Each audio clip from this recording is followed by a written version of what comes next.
So part of doing a restoration is duplicating original parts or trying to find what the original part would be. We're doing a really rare race car. We have an expansion tank that we originally thought was a typical Harrison expansion tank. But when we looked at the photographs, the tank didn't have a formed edge with the seam up the middle.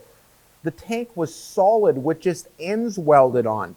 We couldn't find the tank anywhere. We went to the internet, we went to Harrison, we went to all of the places where we thought, geez, they must have taken a tank off the shelf somewhere, but obviously they didn't.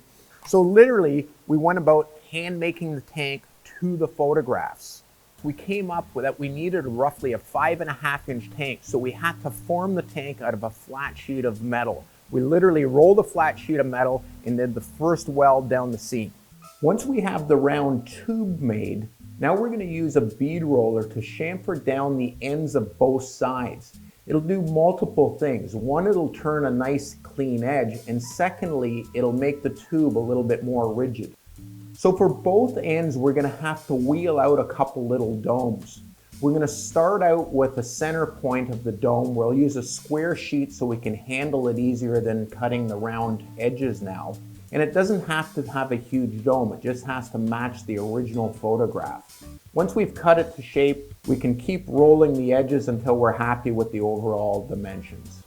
The next thing is deburring the tube, which has now got the chamfer, and fitting the end dome onto each side. We've already welded in the spouts on both sides, and now we're tacking in the end dome into place. Occasionally we'll have to pick up a corner, hammer down the edges just to meet, and we'll tack it in place. Once we're happy with the layout and everything is tacked into place, we're ready to run a bead around the entire tube to create the tank. We'll repeat the process for the other side as well, again running a nice clean bead using the TIG welder all around the perimeter. So now that the tank is done, we have to decide how crazy we want to go with the finishes.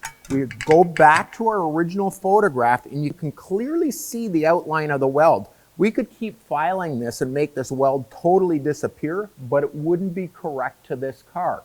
Again, when you're doing a restoration, you want to do it exactly the way the photographs show you, even if it doesn't make sense or even if it's not the neatest. Like I said, we can make it a lot nicer than it was, but it wouldn't be correct. This tank now is as close as we're going to get to having a tank from 1964. Thanks for watching. Be sure to drop a like and a comment now to help our channel get seen.